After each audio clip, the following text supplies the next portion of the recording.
There comes a point in life when you realize that you have spent far too much energy looking outward. What are they thinking? Do they like me? Why did they change? Why did they stop replying? What are they doing? What do they think of me? Why are they succeeding? Why am I behind? Why did they choose someone else? Why don't they understand me? The questions never end, and the more attention you give to other people, the less attention you have left for yourself. You can spend years studying everyone around you, while remaining a stranger to your own inner world. You know what other people want. You know what makes them angry. You know what makes them happy. You know how to comfort them. You know how to avoid disappointing them. You know how to make them feel important. But when someone asks, "What do you want?" you become silent. Perhaps this is one of the greatest signs that you have been living too far away from yourself. You have become a spectator of other people's lives, while your own life waits quietly for your attention. Carl Jung's psychology repeatedly returns to the idea that the deepest task of a human being is not to become what the world expects, but to become who they actually are. This process requires turning inward, not becoming selfish, becoming conscious. You have ignored yourself for long enough. You have spent enough time comparing, enough time chasing approval, enough time trying to understand people who refuse to understand you, enough time wondering whether someone will choose you, enough time trying to prove your value, enough time watching what everyone else is doing. It is time to return your attention to your own life. Because attention is energy. Whatever you repeatedly focus on, you strengthen anxiety. If you spend every day replaying an old betrayal, strengthen anxiety. If you spend every day wondering what someone thinks about you, you give them psychological space inside your mind, and they may not even know it. This is one of the strangest forms of self-abandonment. A person can leave your physical life and still occupy your psychological life for years. You continue having conversations with them in your mind. You imagine what you would say. You imagine what they would say. You imagine them regretting their decision. You imagine them returning. You imagine your life is still organized around their existence. That is not freedom. Freedom begins when you stop making another person's behavior the center of your emotional world. You stop asking, "What are they doing?" and start asking, "What am I doing with my life?" You stop asking, "Do they regret losing me?" and start asking, "Am I proud of who I am becoming?"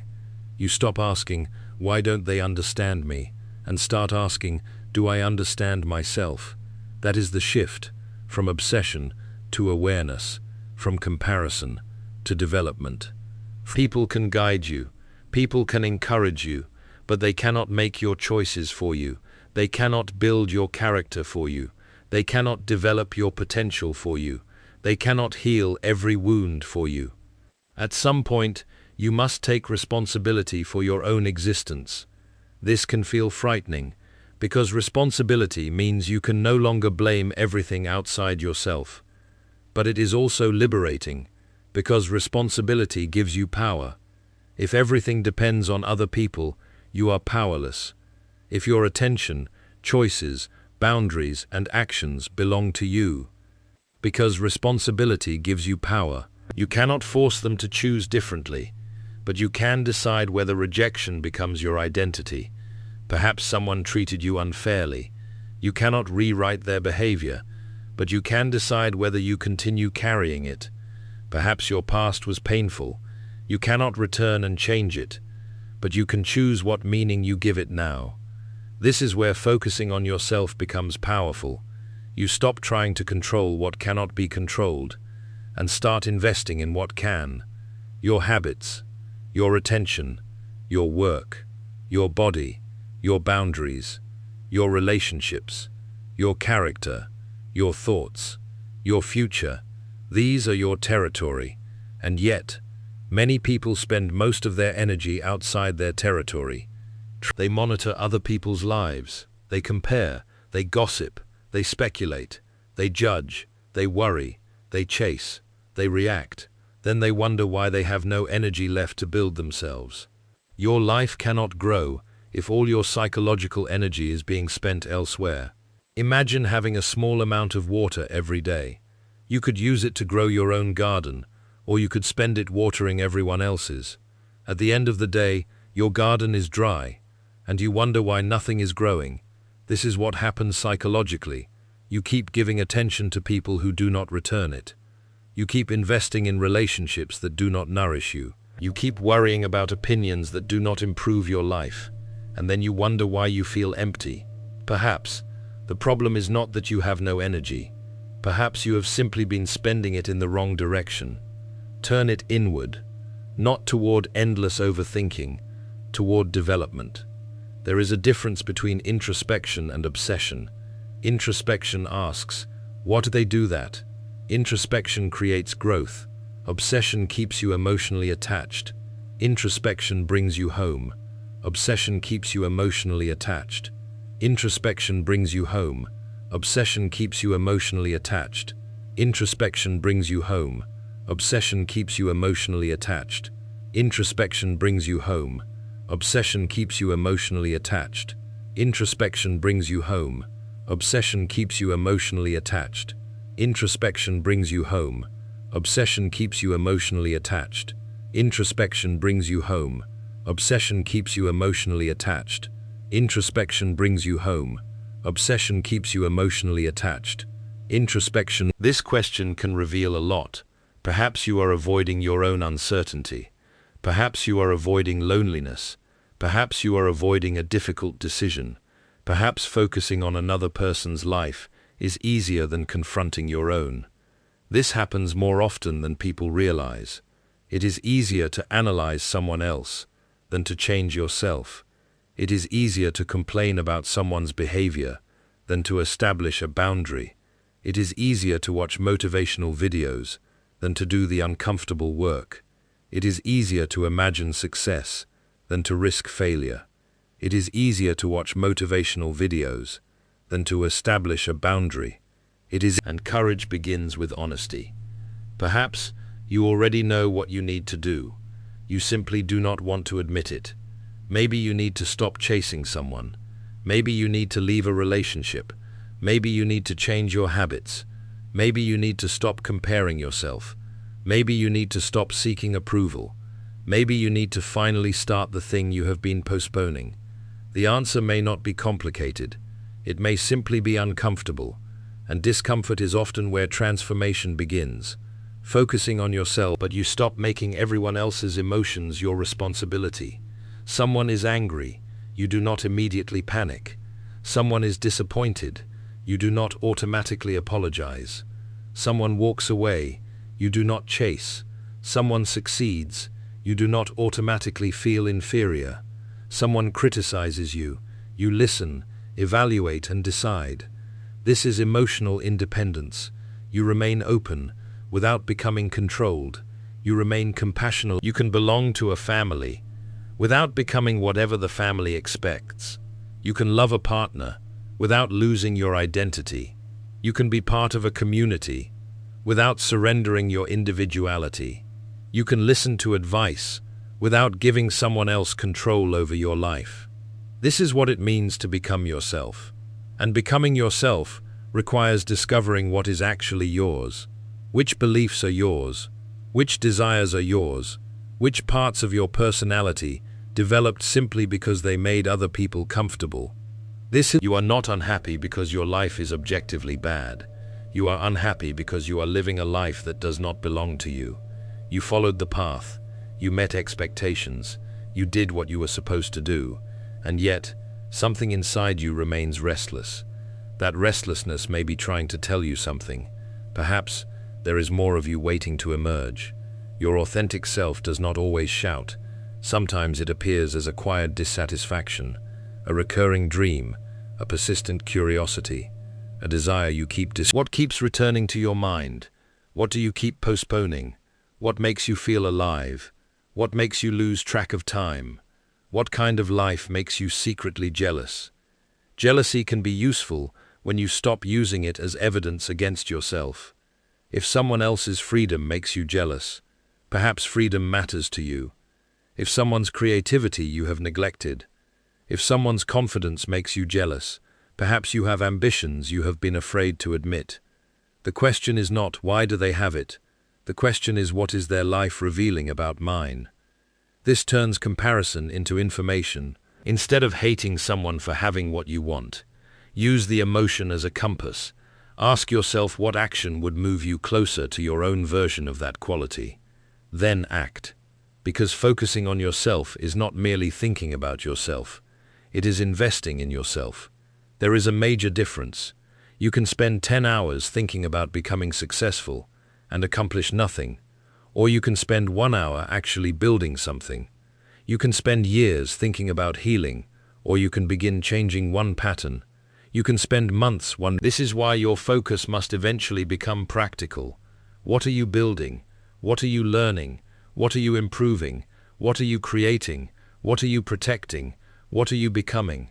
These questions are more useful than constantly asking what everyone else is doing, because at the end of your life, you will not live their life, you will live yours. Their achievements will not become yours. Their relationships will not become yours. Their opinions will not become yours. Come back to your own goals. Come back to your own body. Come back to your own mind. Come back to your own future. Come back to the person standing in the mirror. That person has been waiting for your attention, and perhaps you owe yourself that attention now. The moment you decide to focus only on yourself, something uncomfortable happens. You begin noticing how often you were living for other people's reactions. You notice how many decisions were made because you wanted approval, how many conversations were rehearsed because you feared being misunderstood, how many dreams were postponed because someone else might not understand them. How many dreams were postponed because someone else might not understand them? And suddenly, you realize that some of your exhaustion was not caused by life. It was caused by constantly monitoring the world around you. You were watching, always watching, watching people's expressions, watching their responses, watching their success, watching their relationships, watching whether they were moving ahead of you, watching whether they still cared, watching whether they were impressed, watching whether they were disappointed. This kind of attention can quietly become an addiction. You become dependent on external signals to know whether you are okay. If someone succeeds, you feel temporarily better. Your emotional state becomes a mirror of other people's lives, and that is exhausting, because other people are unpredictable. Their moods change, their opinions change, their priorities change, their feelings change. If your identity depends upon them, your identity will constantly move. But there is another way. You can build an internal reference point. Instead of asking, how am I doing compared to them? Ask, am I becoming better than I was? That is a completely different lives. Instead, you stop asking whether you are ahead, you ask whether you are moving. That question is healthier, because progress does not need an audience. You can improve quietly.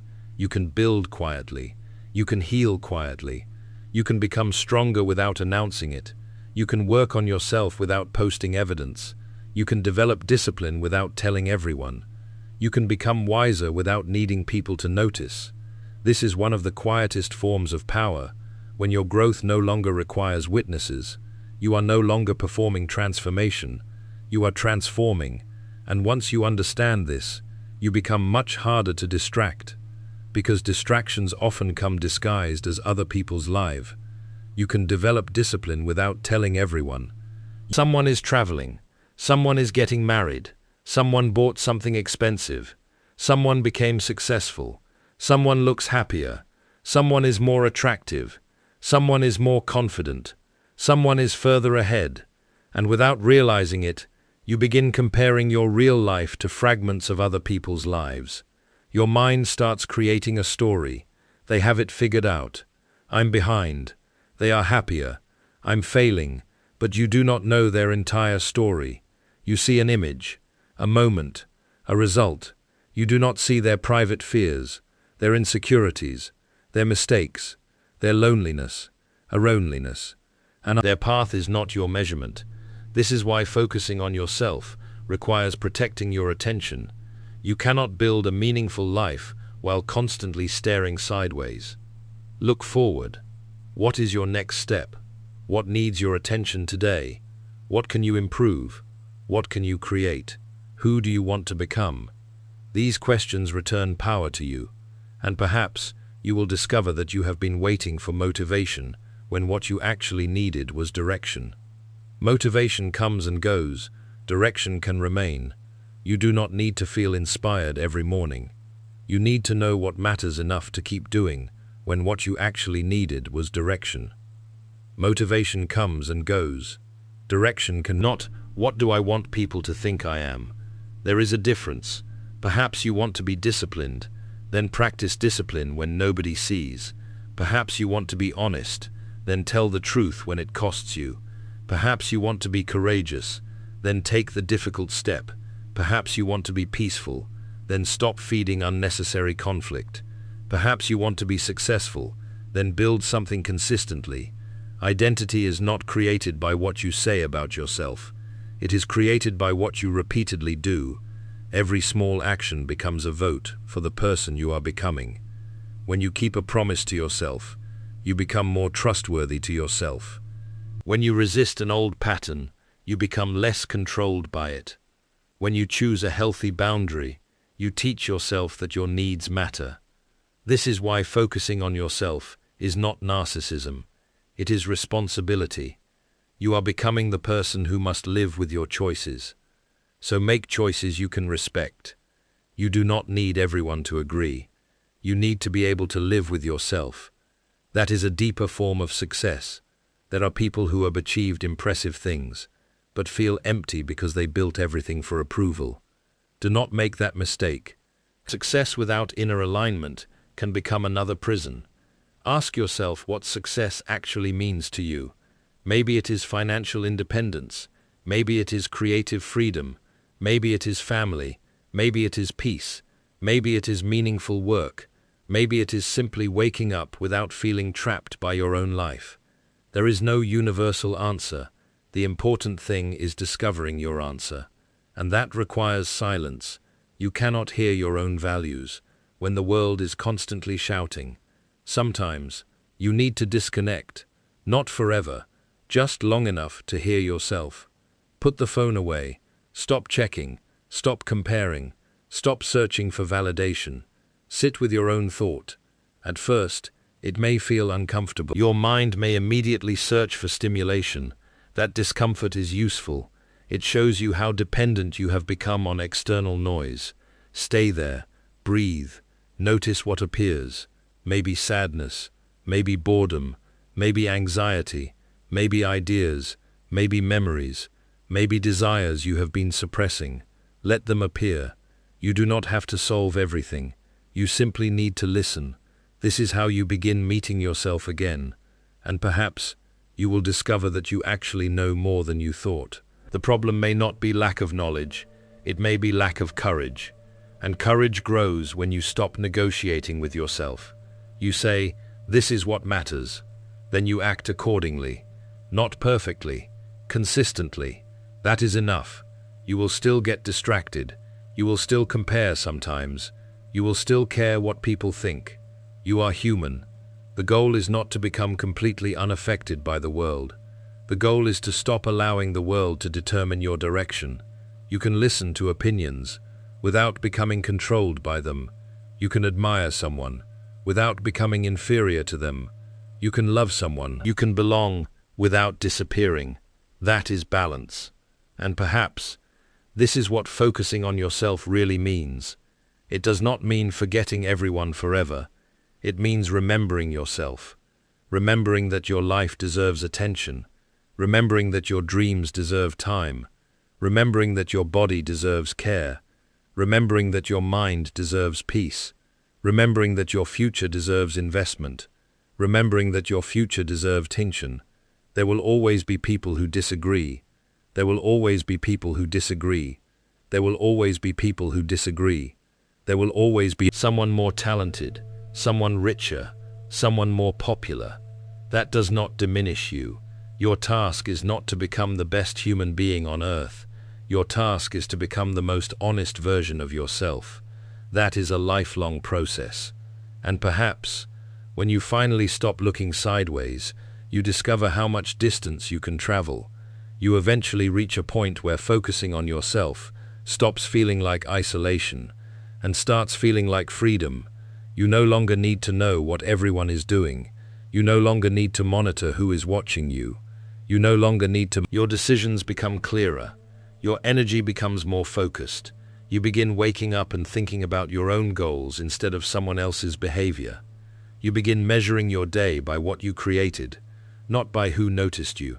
You begin measuring your progress by your own standards, not by someone else's timeline. This is when your life starts becoming yours again. But there is another lesson you must understand. Focusing on yourself does not mean becoming obsessed with yourself.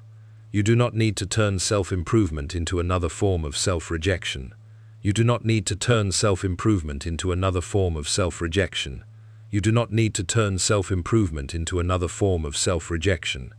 You do not need to turn self-improvement into another form of self-rejection. You do not need to turn self-improvement into another form of self-rejection. You do not need to turn self-improvement into another form of self-rejection. You do not need to that you forget to actually live.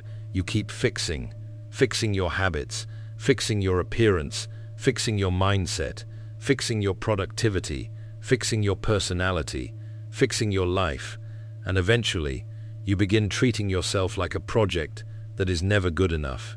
That is not self-focus. That is another form of self-criticism. True self-focus includes acceptance. You can say, I want to grow, without saying, I am unacceptable as I am. You can pursue a better life, because if you focus only on achievement, you may simply replace one form of external validation with another. Instead of asking, do people like me? You begin asking, am I successful enough? Instead of comparing relationships, you compare careers. Instead of seeking approval for your appearance, you seek approval through productivity. The pattern remains. Only the costume changes. Real transformation happens. You build because the process matters. You learn because curiosity matters. You mayn't because curiosity. You were never supposed to earn your right to exist. Your achievements can improve your life, but they cannot create your fundamental worth. Remember that when you fail. Remember it when someone else succeeds. Remember it when your plans take longer than expected. Remember it when you feel behind. You are not late to your own life. There is no universal schedule. Some people discover their purpose early. Others begin again later. Some find love quickly. Others spend years learning how to love themselves first. There is no universal schedule.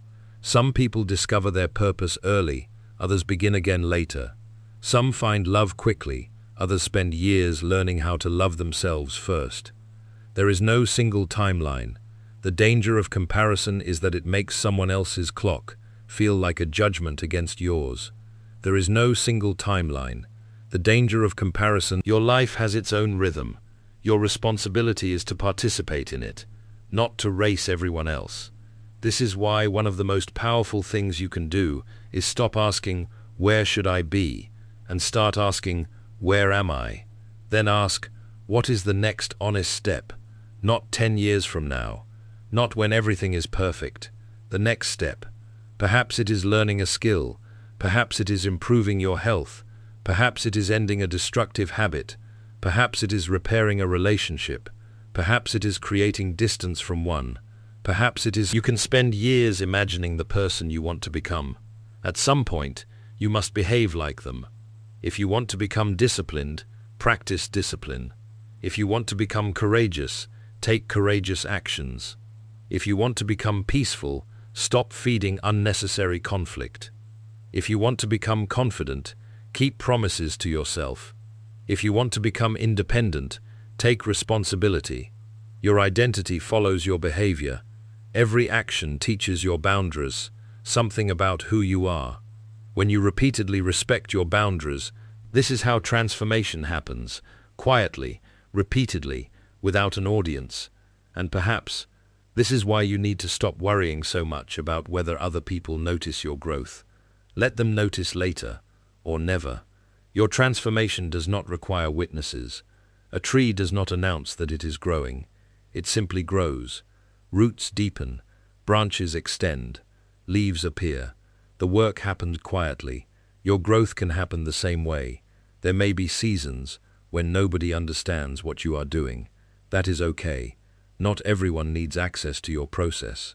No, but do not even make that your goal. Do not build yourself just to surprise people. Build yourself because you have one life. Build yourself because you want to know what you are capable of. Build yourself because your potential deserves a chance. Build yourself because there is a version of you that will never exist unless you choose to create them. This is where focusing on yourself becomes something deeper than self-improvement. It becomes self-respect. You begin treating your future self like someone worth protecting.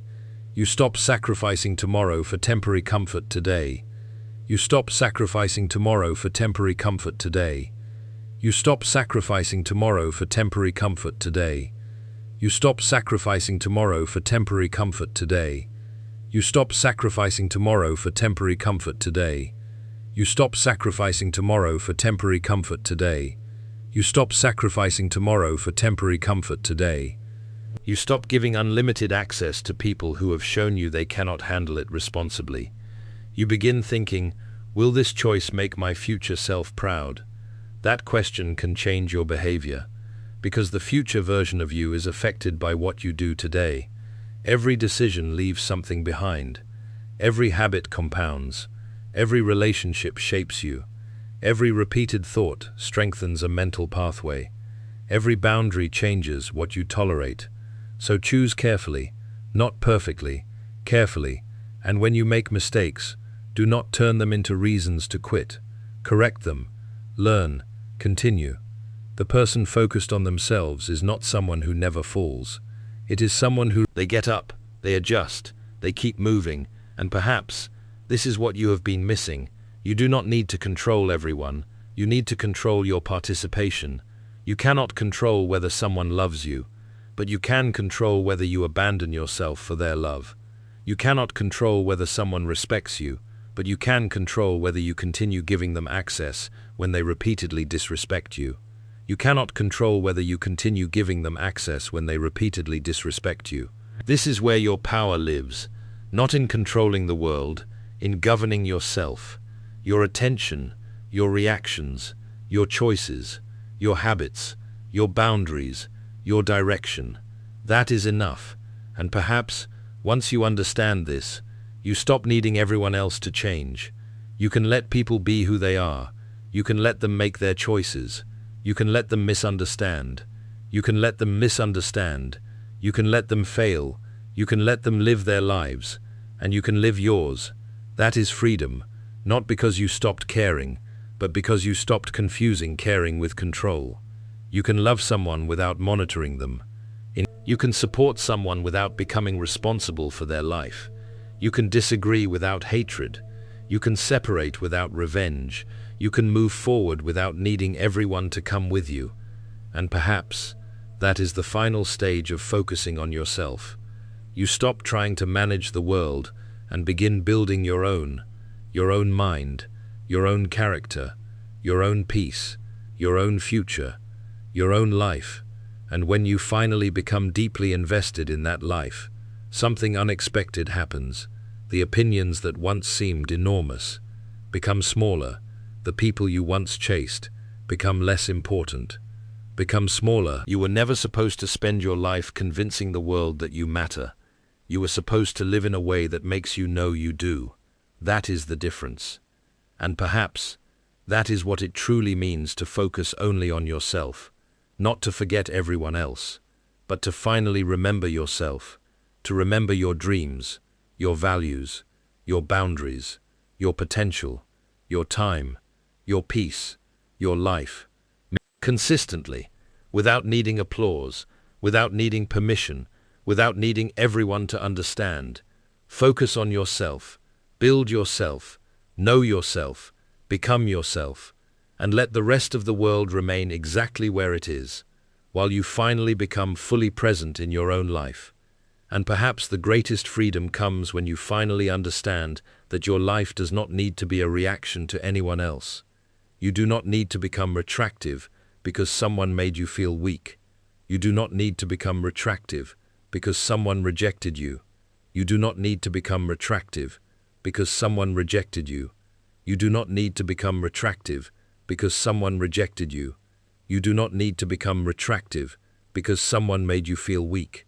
You do not need to become retractive. You simply need to become honest about who you are and what you want.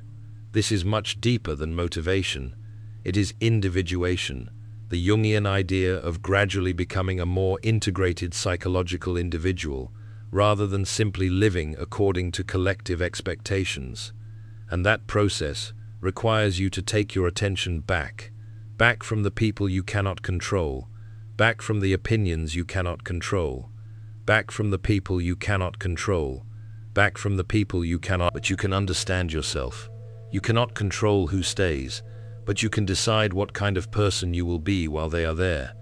You cannot control who succeeds, but you can decide whether you will continue developing your own potential. You cannot control what someone thinks about you, but you can decide what you think about yourself. And perhaps that is where your power has been hiding, not in controlling other people, in governing your own attention. Your attention is one of the most precious things you possess. Where attention goes, stop giving unlimited attention to people who only appear when they need something. Stop giving unlimited attention to people whose approval changes every day. Stop giving unlimited attention to lives you only see through screens. Stop giving unlimited attention to comparisons that make you hate your own journey. Come back. Your life is happening now. There is work waiting for you. There are skills waiting to be developed. There are ideas waiting to become real. There are parts of your personality you have not yet discovered. There is a future version of you that can only exist if you begin building them today. Do not spend all your energy watching someone else's story, while your own remains unfinished. And remember, focusing on yourself does not mean becoming indifferent to humanity. It means becoming responsible for your part of it. You can still love, you can still help, you can still be generous, you can still support people. But you do it from choice, not from fear. You do not help because you are terrified of being alone. You love because you have something real to give. You do not stay because you are afraid someone will leave. You love because you have something real to give. You do not stay because you are afraid someone will leave. You release it without needing revenge. That is strength. There will always be someone who does not understand your choices. Let them. There will always be someone who thinks you are changing. You are. There will always be someone who thinks you should live differently. They are allowed to think that. You are still allowed to live your life. The goal is not to make everyone agree with you. The goal is to become so clear about your values that disagreement no longer destroys your sense of self. That is inner authority. And perhaps you have been searching for confidence in the wrong place. You thought confidence would come when everyone approved. You thought confidence would come when you stopped making mistakes. It will not. Confidence grows when you learn that you can recover from mistakes. You thought confidence would come when you became better than everyone else. It will not. Confidence grows when you stop needing comparison to know your worth. You thought confidence would come when you finally had control over life. It will not. Confidence grows when you discover that you can meet uncertainty without abandoning yourself. That is the kind of confidence worth building. Quiet, stable, internal. You stop asking everyone for permission. You start deciding. You start building. You start saying no. You start protecting your attention. You start investing in yourself. And slowly, your life begins to change. Not because the world suddenly becomes kinder, because you become less dependent on the world being kind before you allow yourself to live. This is what focusing on yourself ultimately means. It means becoming the center of your own life. And there is a huge difference. Your attention, your responsibility means. Your future, your direction, your response. So let other people live. Let them succeed. Let them fail. Let them judge. Let them misunderstand. Let them choose. Let them leave. Let them return. Let them become whoever they are going to become. You do not have to follow them. You do not have to compete with them. You do not have to convince them. You can simply turn around and walk toward yourself. Perhaps, for the first time in years, you will notice how much peace exists when you stop looking sideways. You will notice that your mind has more space, your goals become clearer, Your decisions become easier. Your relationships, you will realize that the person you were desperately trying to impress was never the person you needed to impress. You needed to become someone you could respect when nobody was watching, someone you could trust, someone you could live with, someone who did not abandon themselves for attention, someone who could stand alone without feeling incomplete, someone who could love without losing identity, someone who could walk away without hatred, someone who could succeed without needing revenge, someone who could fail without, because your life is valuable. Focus on yourself, not because you should stop loving people, because you should stop abandoning yourself. Focus on yourself, not because you have to become perfect, because you deserve to discover what you are capable of becoming. And when your mind tries to pull you back into comparison, return. When it tries to make someone's rejection your worth, return. When it tries to make the past your future, return. Return. When it tries to make someone's rejection your worth, return. When it tries to make the past your future, return. Return. When it tries to make someone's rejection your worth, return. Time will pass. People will change. Chapters will close. New ones will open. You cannot stop that. But you can decide who you will be while it happens. And perhaps that is the greatest lesson. You were never meant to spend your entire life watching everyone else. You were meant to become yourself. Jung's concept of individuation is ultimately about this movement towards psychological wholeness, integrating more of what is conscious and unconscious, rather than being completely shaped by the collective world around you. So stop asking who is watching. Ask whether you are showing up. Ask whether you stayed loyal to yourself. And when you finally have an answer, move. Quietly, consistently, without needing applause, without needing permission, without needing anyone to understand. Build your life, protect your peace, develop your mind, strengthen your character, create something meaningful, love deeply, set boundaries, learn, fail, recover, begin again, and let everyone else live their own story. You have your own. Do not spend it watching. Live it.